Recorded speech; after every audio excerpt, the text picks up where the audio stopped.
Okay, now we're gonna get started. Sorry about that. I'm definitely not the techie in this bunch. Okay, thank you so much for joining our third session here of our webinar series. So our third shifting gear topic comes to us from Kelvin Coleman. He's the CEO and Executive Director at the National Cybersecurity Alliance. He will be talking about shifting defense today, simple strategies to protect your data and your nonprofit's mission. So the reason why I picked this topic, and Kelvin and I had several conversations, is this topic is so critically important because so many nonprofits typically react and are not proactive about the security of their data, whether it be their accounting system information or membership information. The confidence that this data is completely secure is vital to the success of our organizations. I believe Kelvin will provide us with great tools and information to help our organizations. So a little bit about Kelvin. So I've known Kelvin for, I guess, over close to 25 years. Is that right, Kelvin? I've known him personally and professionally for many, many years. I know his wife and his children, such a great family. Anyway, so a little bit about him professionally. So he has over 20 years of experience in high-stakes cybersecurity posts at the White House, the U.S. Department of Homeland Security, and the private sector. Kelvin has conducted cybersecurity awareness tours in 49 states, briefing tech giants, local store owners, and politicians alike, including 35 governments. He has been recognized for forging relationships and partnerships between public and private sectors, developing cybersecurity policies and products, improving national and local cybersecurity threats and awareness and readiness, and establishing guidelines for workforce cybersecurity safety. He has collaborated and worked closely with a variety of top government agencies, including CIA, FBI, the Department of Defense, and many more. Also, Kelvin worked on the President's National Security Telecommunications Advisory Committee during portions of George W. Bush's and Barack Obama's administrations. In the early stages of Obama's first term, Kelvin served as the member of the White House National Security Staff, coordinating cybersecurity policy with the intelligence community, as well as state, local, international, and private sector organizations. Kelvin is a native son of Blair, South Carolina, which most of you, if not all of you, won't know, maybe with the exception of Colonel Riddle. He is a graduate of University of South Carolina, Aiken. Please join me in welcoming Mr. Kelvin Coleman. Thank you, Mia. It's so great to be with everyone here today. As we talked about shifting gears, what a phenomenal concept I told you and Doyle. I thought that was just ingenious and something that will live for many, many years here. As we talk about shifting defense and certainly focuses on cybersecurity, I think it's very important to lay the groundwork of what we're talking about today. Now, cybersecurity encompasses a lot, and we're certainly not going to be able to get to all of it today. But we're just going to generally talk about, how small and medium-sized enterprises, right, including nonprofits, can protect themselves. Now, I will use the term small and medium-sized enterprises and private sector, nonprofit sector interchangeably, because at the end of the day, the tools, techniques, procedures that we use to protect ourselves, not that different. What I would advise a Fortune 500 to do is very similar to what I would advise you to do today. There are some differences, of course, but when we talk about cybersecurity, we need to really understand the fundamentals of how we can protect ourselves. So Mia, I think I have the ability to share my screen. Let me see here.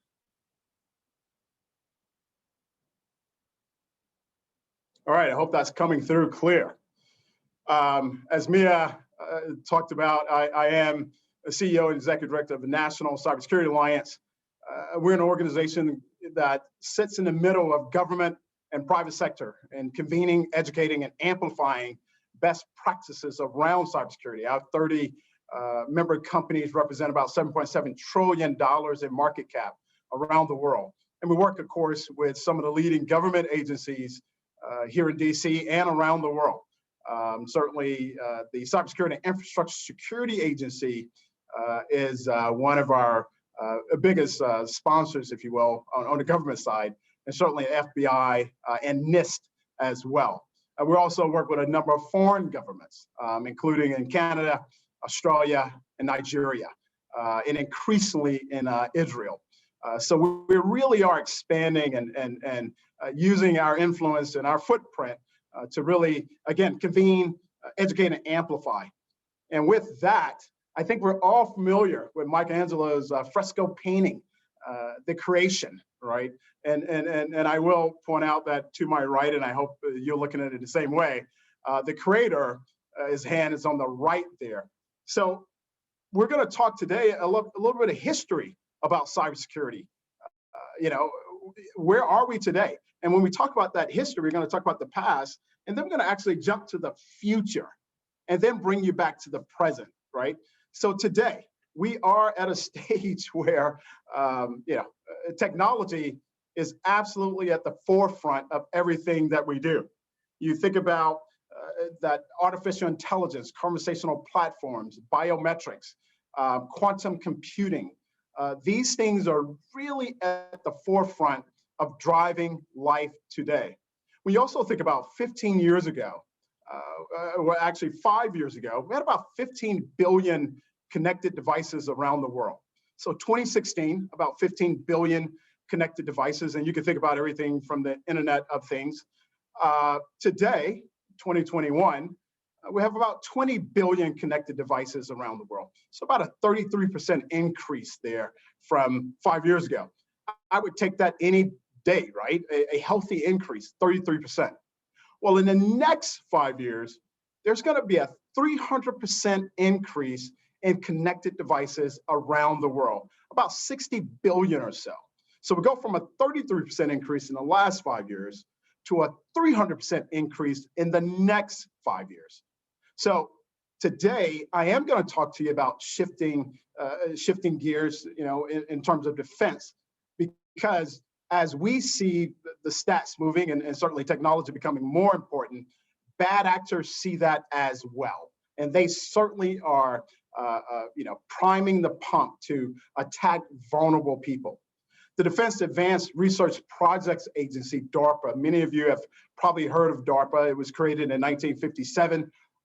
President Eisenhower, when the USSR sent Sputnik up into space, the United States sort of looked around and said, wait a minute, we have to do a little bit more in science, technology, engineering, and math. We have to up our game a bit. And DARPA was created from that mission. Now, when you think about DARPA and what they do, the very reason that we're able to meet today via web chat is because of DARPA. One of their inventions happens to be the internet. DARPA also spearheaded driverless cars as one of their projects. Also self-guided bullets. That's an actual thing that they're working on.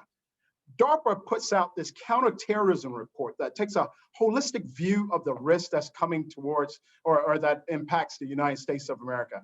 And I'm not going to read the quote, you can see it there, but they are predicting and predicted that technology will be the great equalizer, right, in their counterterrorism report. And you would think that quote alone about small, organized, technically proficient groups will be able to confront is a relatively new idea. Well, actually, it's not, because DARPA put that in a report in 1980, 40 years ago, predicted where we are today. Now, in 1980, I don't think any of us was thinking about Twitter, certainly not speaking through computer. In fact, many of us had house phones at that time, and raise your virtual hand if you still have a house phone. Don't raise your virtual hand, just kidding. But the point is, we are at a stage in technology where the old is steadily being drummed out and the new is coming in. DARPA predicted this back in 1980. Now, if you need more evidence, take a look at this Postmaster General note to the US Congress saying there was a scheme coming out of Africa trying to use false pretense and fraudulent means to gather money from individuals in the United States of America. Well, that was in 1949 when the Postmaster General put that out. Why do I show you that? Because the Nigerian Prince letter that's so known and ubiquitous around the internet today is still alive and well. The threat actors have just changed their vector, right? And the vehicle in which they send their malicious information. By the way, that Nigerian Prince letter that we all are familiar with through email still garners millions of dollars a year. But we can see again, in 1949, we were warned about this particular threat. So why shifting defense? Well, you have to understand that, again, life as we know it in the past 20 years has changed significantly, of course, due to technology. And think about this for a second. Y2K in 1999, right, was probably the first cybersecurity event that we all became familiar with. Now, technically, it wasn't a cybersecurity event, but it was an event that sort of the public was made aware, at least, of the intersection between technology and everyday life. I don't know if you remember in 1999, December 31st at 11:59, we didn't know if the computers on the next minute was going to think if it was the year 1900 or the year 2000. Well, fortunately, many of them got it right, and it was the year 2000. But that's where technology has come in the last 20 years. And in the next 20 years, it's going to be absolutely, so much more radical than it has been in the last 20 years. We haven't seen anything yet. And as we think about that, the traditional battle domains that we've had to defend, and when I talk about this, I'm talking about organizations as well, right? Because many of you probably are familiar with guns, guards, and gates. Well, these traditional battle domains that we've had to defend in our country, land, air, sea, and outer space, that's quickly changing. We've had to add a fifth domain, our cyber infrastructure. And again, foreign adversaries, they are taking note. This is very important because as a nonprofit, whether you're a 30-person nonprofit or a 300-person nonprofit, you may be asking yourselves, well, what do I have that a foreign adversary would want? Well, plenty, actually. You have a lot of what's called PII, personally identifiable information on individuals. You have credit card information. You have all sorts of financial information besides credit card. And so there are a lot of great information there for foreign adversaries to take advantage of. And these are extraordinarily sophisticated folks. I mean, the United States confronts a dangerous combination of known and unknown cyber vulnerabilities. We face, an adversary that's absolutely very, very smart and keen in these areas. You think about North Korea cultivating elite hackers, like other countries, of course, cultivate Olympic athletes. Now, that's very important because North Korea right now can't even feed its own population. But Kim Jong-un, the current leader, has made a very targeted investment into cybersecurity. Why? You have to go back to the quote from DARPA. Small, organized, technically proficient groups will be able to confront current standing nations and will succeed. That's what North Korea is banking on, as well as Iran, China, and Russia, some of the leading ones there. By the way, not only are these foreign adversaries interested in your information, foreign nation-state organizations that they sponsor are interested in your information. Phosphorus coming out of Iran, it's not technically a part of the government, but the Iranian government backs it. And so, they have been really, really successful in penetrating systems throughout the United States, including state and local networks. Artificial intelligence, and I should have said at the very beginning, I'm sorry I left this out. If you have questions throughout, please ask. I would love a dynamic conversation and a back and forth. And so I don't mind asking questions during the presentation at all. Now I'm gonna go future just for a little bit here. Artificial intelligence, Stephen Hawking, the late great Stephen Hawking, every aspect of our lives will be transformed by this. It'll be the greatest event in the history of civilization. I don't disagree at all, because when you think about the artificial intelligence, how we use it today, it could be used in a funny way. Google Arts and Culture. If you take a picture of yourself and upload it to Google Arts and Culture, It'll scan its inexhaustive supply of art and tell you who you look like in history, some art figure. Well, I got a 42% hit for this gentleman from Eastern Europe. And I thought, well, surely we could probably do a little better than that. Yeah, maybe somebody from Africa, I don't know. So let me try this again. So I put my picture in again, and I got a 52% hit from this princess from Northern Europe. Now, I will tell you, I stopped after that because I said that artificial intelligence in the Google arts and culture is not working properly. But the point is, and I'm making light of it, is that it is changing, though. It is getting better, and we are going to see artificial intelligence play a major role in what we do, and that's the reason we have to shift our defense as we talk about cybersecurity.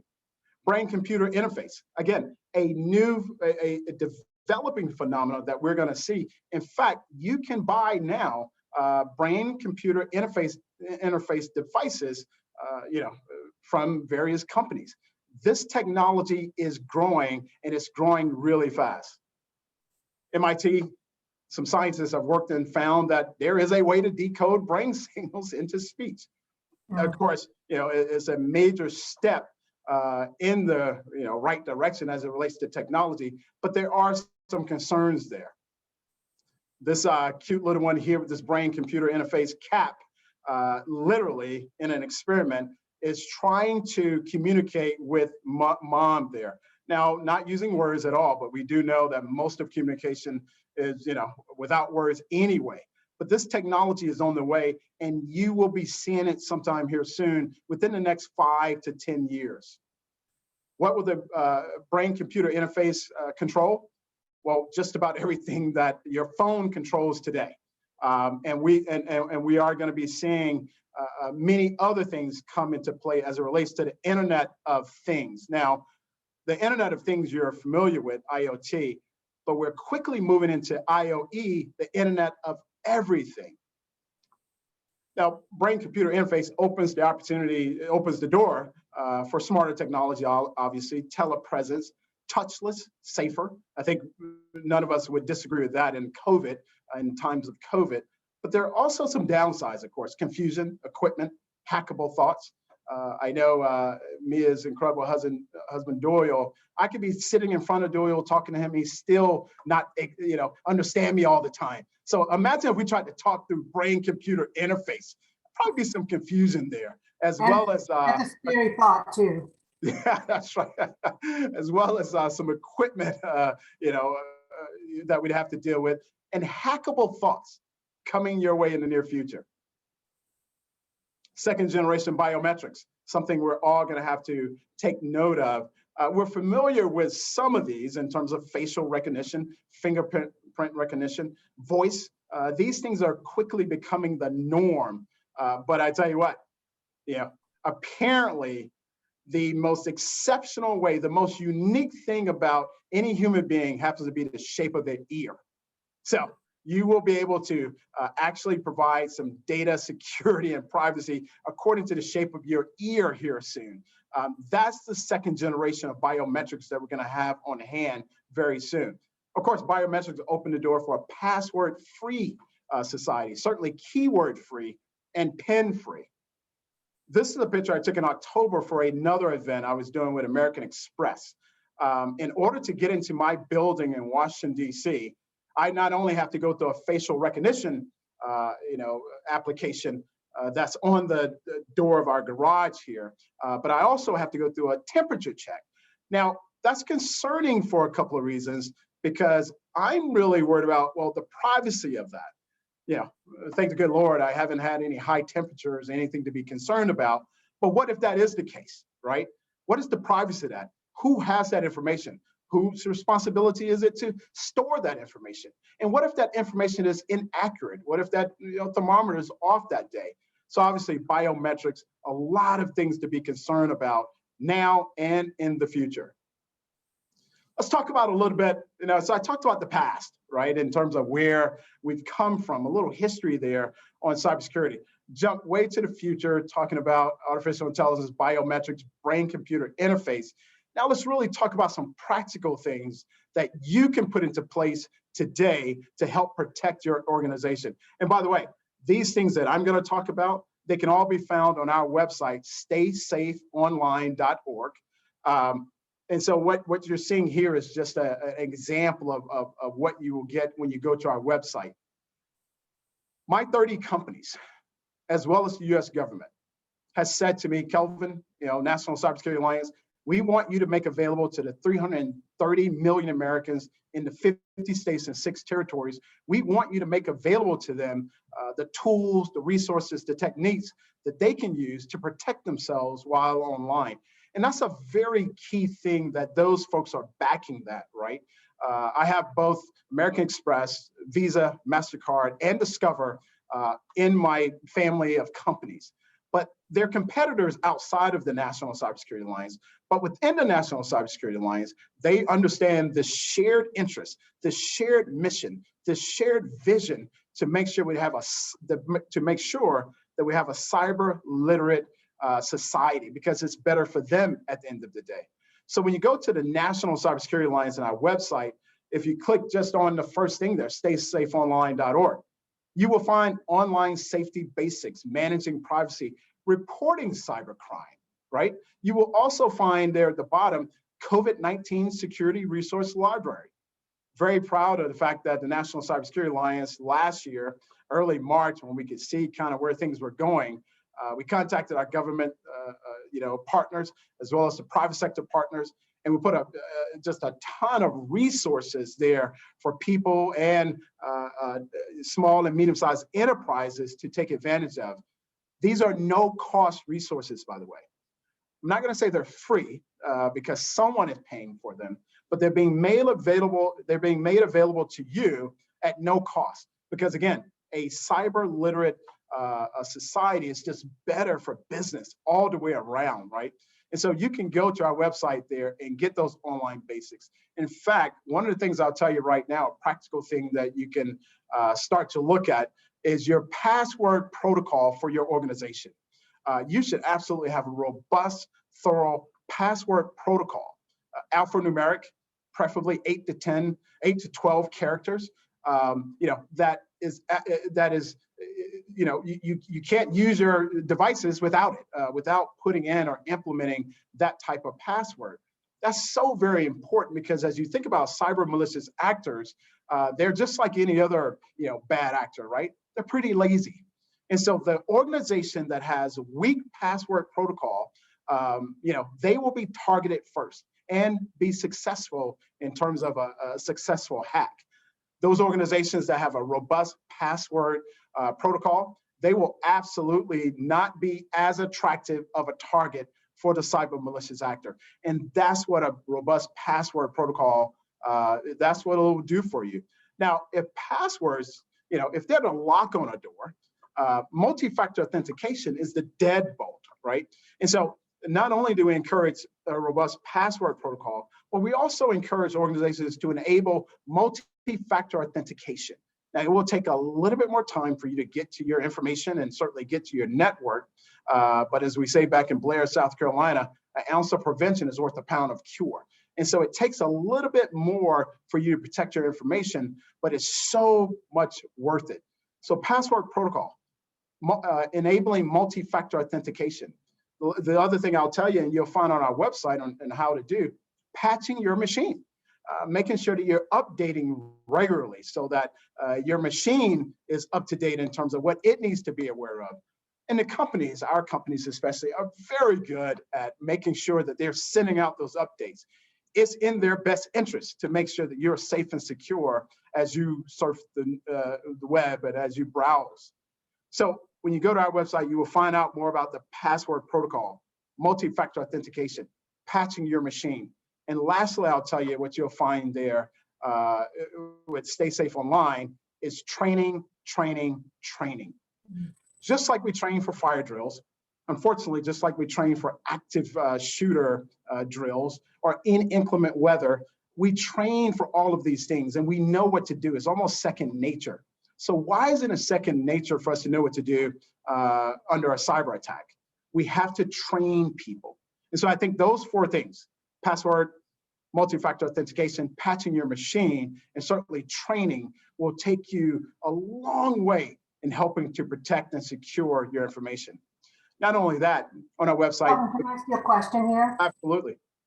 So as you were talking, I was thinking about, obviously we all know that it's always, it's more of a defense, right? People look at, instead of looking at, let's fix it in the beginning. And it got me thinking about how in the onboarding process of new employees, how important this piece is, because we do the security stuff, right? We get them to put in the password. We make sure that you can VPN in or whatever. I don't know the technology that well, but we do all that. But do we really train the people to understand the implications of how it affects their organization, right? So can you speak on that a little bit, and just what you think about just in the onboarding process, why it's important, or if it's important? I'll answer the last question first. If it's important, absolutely. And why is it important? I can go back to the slide of the cyber malicious actors, the bad actors. We have to be able to not only match their moves, Mia, but be a step or two ahead. The great Wayne Gretzky talked about, when he was asked when he was playing hockey, well, why are you one of the best? He said, well, I don't skate to where the puck is. I skate to where it's going to be. And so as nonprofits, we have to be vision, forward thinking, and making sure that we are in that onboarding process, making it absolutely crystal clear to those folks that we're onboarding that this is a key piece of our priority, right? That we want to protect our information, because not only can you lose financial information, not only can you lose, intellectual property, not only can you lose, these other items, your reputation can take a hit. Mm-hmm. And it takes a long time to recover from a hit to your reputation, much longer than it does actually from a financial hit. And so, it's important because the bad actors, the cyber malicious actors, they're searching for it. Now, my concern a lot of times isn't the new folks that are being onboarded. It's the folks who've been with the organization for a while. And so we have to have this holistic training that folks, and regularly, by the way, and consistently, where folks really understand how important protecting their information is. Mm-hmm. And I will continue just briefly here. We get some questions. You can go to our website and get more information on our programs, four of which are highlighted here. Cybersecurity My Business, I'm going to come back to that in a minute. But Cybersecurity Awareness Month in October, very important. And you can utilize that as a nonprofit to make sure you're amplifying the message and the idea that cybersecurity is very important to your organization. That happens every October. My organization, we have the pleasure of leading it for the country and increasingly for the globe as we make new partnerships. So Cybersecurity Awareness Month is a very worthwhile effort to put some calories into. And by the way, if you go to programs and you hyperlink onto Cybersecurity Awareness Month, we give you pages of resources and things that you can take advantage of for the month, and you can brand it for yourself. We put it out there, and Chisholm Consulting, they put their name at the top, and it's been vetted by government as well as private sector, so you can trust the information. Data Privacy Day, very important. That's actually another webinar we should probably have one day about data privacy itself. We have an entire day dedicated to it, and next year is going to be a week dedicated to data privacy and recognizing it. I had a fireside chat with Senator Marsha Blackburn from Tennessee, and we talked about how we need to expand Data Privacy Day to Data Privacy Week. So look forward to engaging with you all next year during Data Privacy Week. And certainly Identity Management Day. You've never heard of Identity Management Day. Why? Because we celebrated the first Identity Management Day this year. We love cybersecurity so much at National Cybersecurity Alliance that we create holidays to celebrate identity management. And we partner with another organization, the National Defined Security Alliance, and decided that, hey, we needed to have some focus on identity management. And we just celebrated this 2 Tuesdays ago. Went absolutely phenomenal. So we look forward to celebrating that again next year. Resources. Please go to our resource library.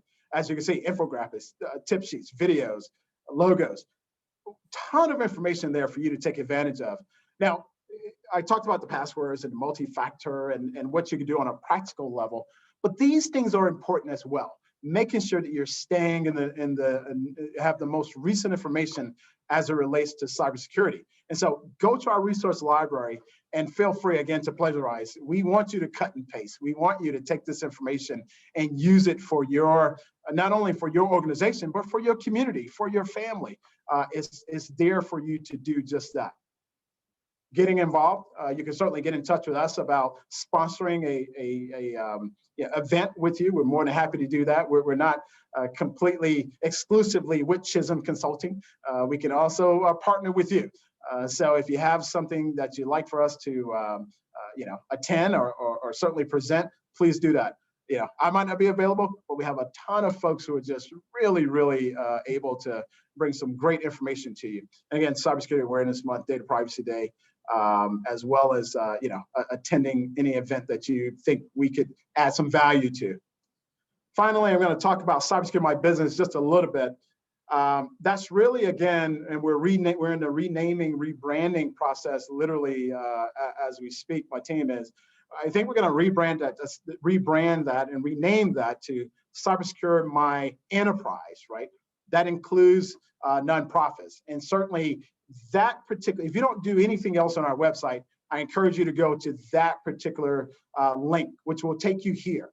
Now at the bottom, you will see identify, protect, detect, respond, recover. Those 5 things are what's called the NIST Cybersecurity Framework. And we had a hand in helping to develop it. But if you go to each of those things, it will literally walk you through how do you identify, because those are the first 5 things you do as a nonprofit, as a business, when cybersecurity is not necessarily your specialty. You don't have someone on staff who can handle just this. So identify. You identify your valuable asset, the crown jewels. What's most important to you in your organization? The prioritization there. We literally walk you through that. Protect, detect, respond, and unfortunately recover. What if I am hacked? What do I do then? We actually have some really great practical steps on what you can do if, God forbid, you are hacked. So again, if you go to another part of our website, please go to Cybersecurity My Business, and you will find a number of things there that I think will be extraordinarily beneficial to you. Our information there, if you want to get in touch with us and stay in touch with us. Certainly, we're very active on all those things. You can absolutely on LinkedIn, Facebook, Twitter, and email us if you have any questions. info@staysafeonline.org, and that is our website, right? staysafeonline.org. Someone said, well, I think you have a branding problem, Kelvin. You're called the National Cybersecurity Alliance, but you have staysafeonline.org. I kind of look at it like, you got Hootie and you got the Blowfish. They still work together, right? Still one band. So we have our name, but we also have staysafeonline.org, which still works out very well. Please reach out to us. We're more than happy to, again, work with you. In fact, that's our job. I'll end with this before we go to questions. The great Michael Jordan, who a little basketball player, played at Chapel Hill. He's also a fraternity brother of mine. Michael Jordan once said, an individual can win a game, but teams win championships. So when I'm saying reaching out and saying, hey, let's work together, let's partner, you may not have received everything I said today, but that's okay. This is just the introduction, right? It's not meant to be the finale. Reach out to us so that we can partner with you to help you down this road.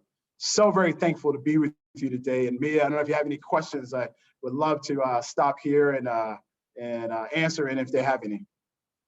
Okay, yeah, I actually have a couple questions. So I would say, and please, you guys, if you want to unmute yourself and ask questions, by all means. I would ask you, what are the key things? I know password, you talked about that. What would you say are some other simple solutions or simple things that, because most nonprofits right now are struggling, with their revenue, right? Because so what are some couple areas where they should pay attention besides the password to be more vigilant about protecting their information? Yeah, I get asked this question a lot, particularly from media, and unfortunately, it's not a very exciting answer because I'm going to repeat passwords. I think that's the low-hanging not very sexy answer that can help alleviate, help mitigate a lot of challenges. But also, I'm going to go back to multi-factor authentication, enabling that in your systems, making that mandatory for everyone who has access to your information. And again, unfortunately, I don't have a lot of other very exciting answers. These are low-hanging fruit things that you could do right away, that you could do today, and making training and awareness a priority. Now, the training and awareness piece, Mia, and for folks who are listening to us, again, you don't even have to create that, right? You can go to our website or a number of other organizations, including CISA, the Cybersecurity and Infrastructure Security Agency, that provide just these very thorough plans on how to educate your workforce. And so, I wish I had more exciting answers, Mia, but given the fact that you qualified it by, hey, they don't have a lot of money. What can they do now? What can they do today?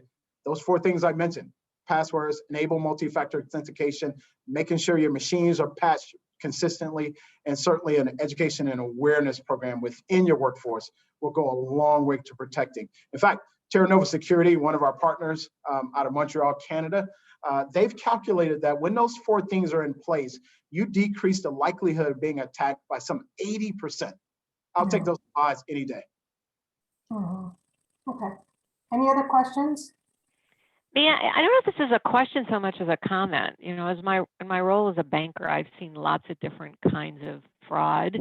Some are cyber-based, some are just other things that go on. And I feel like a common theme I've seen within organizations is that there's kind of a fear of upsetting somebody, maybe a leader in the organization or a customer, some other stakeholder. And there's almost this sort of reluctance to sort of push back on procedures or suspicions about something that doesn't look right. So we've had tons of examples where, there's been a phishing episode where a CFO takes an email and says, oh, I better take care of this right away. And then it turns out they've been giving fraudulent information. So just talking a little bit about this theme, that there's sort of this psychology or sociology that's going on behind it. How do you find, Kelvin, a good way to make sure there's a real top-down perspective on this, that there aren't people who say, gosh, I don't want to upset my boss or a member of the organization? How do you get that sort of trust but verify attitude going on? Jennifer, what an incredible question and comment. And I mean that because that is one of the top priorities for us and one of the top challenges, where at the top of the food chain, they not only, they don't understand sort of the implications of lack of cybersecurity, but also, don't understand the urgency to correct it. What we have done at the National Cybersecurity Alliance, I very rarely give briefings or presentations to chief information officers, chief information security officers, IT people. We usually turn those down when someone says, hey, can you talk to my IT folks about X, Y, and Z? Well, no, we won't, because they understand. That would be literally preaching to the choir.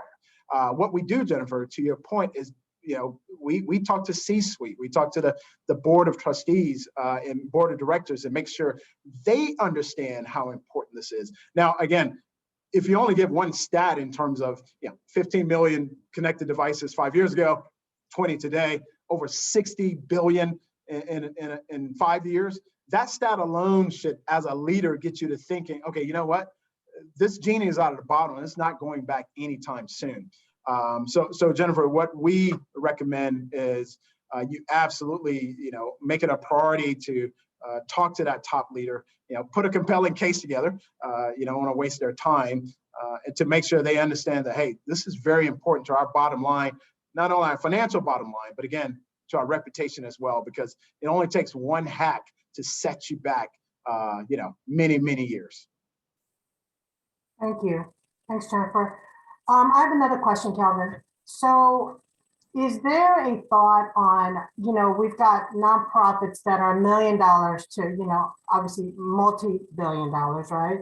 Is there a threshold at which point you feel like, you've got X amount of people, maybe it's not dollars, more number of people that are working for you, that you should consider at some point bringing in IT in-house or something along those lines to, to cover the liabilities that could happen. Because what happens is most organizations, I would say most nonprofits, unless they're a large nonprofit, they outsource their IT work.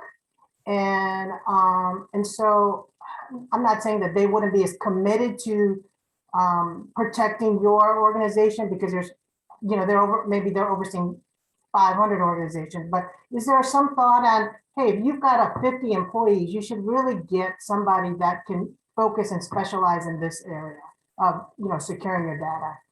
Yeah, no, well, I think I get the gist of your question. And first of all, we always recommend whatever fits best for your organization. But if you ask me, I would almost always tell you to go with a third-party vendor, right? And here's why.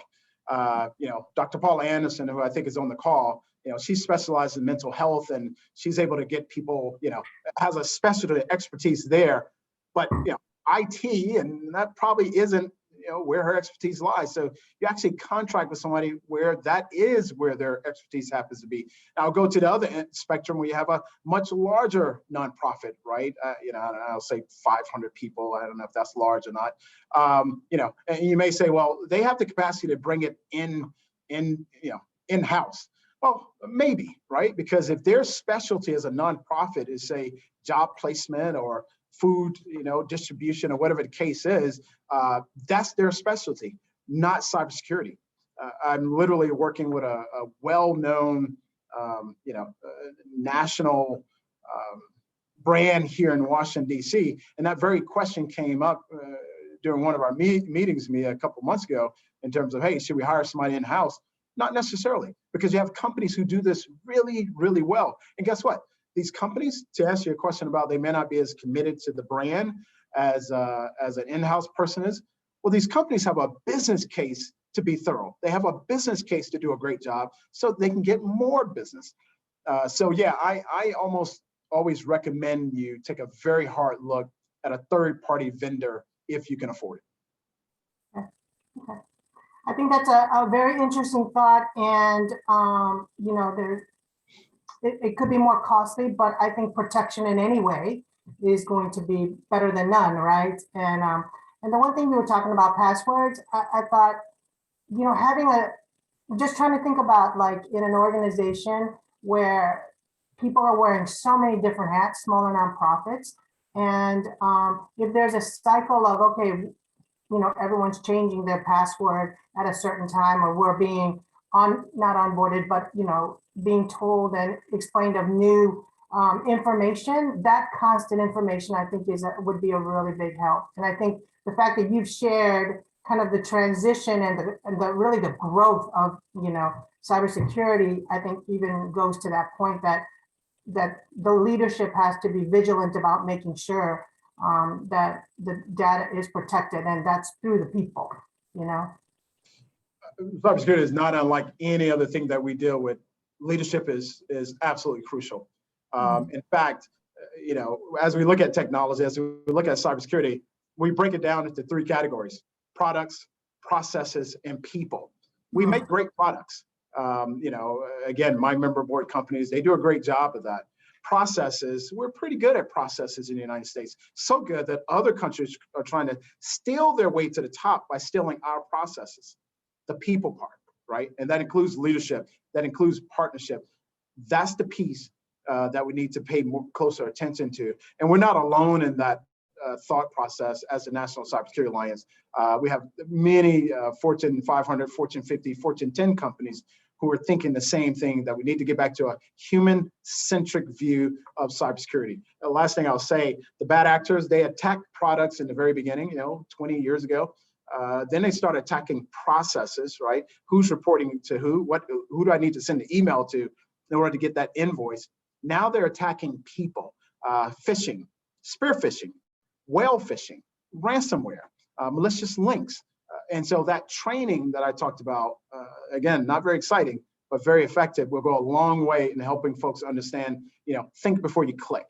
Make sure you know who it's coming from, and make sure you understand what you're opening.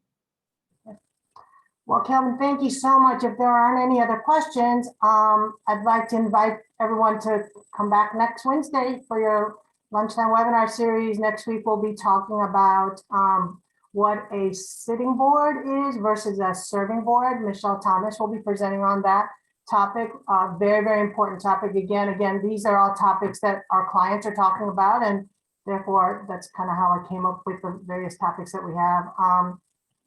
At Chisholm Consulting, what we do is we really try to place the best candidates for you. And so that's my topic. So if you have any needs in that way in your nonprofit, please feel free to give me a call.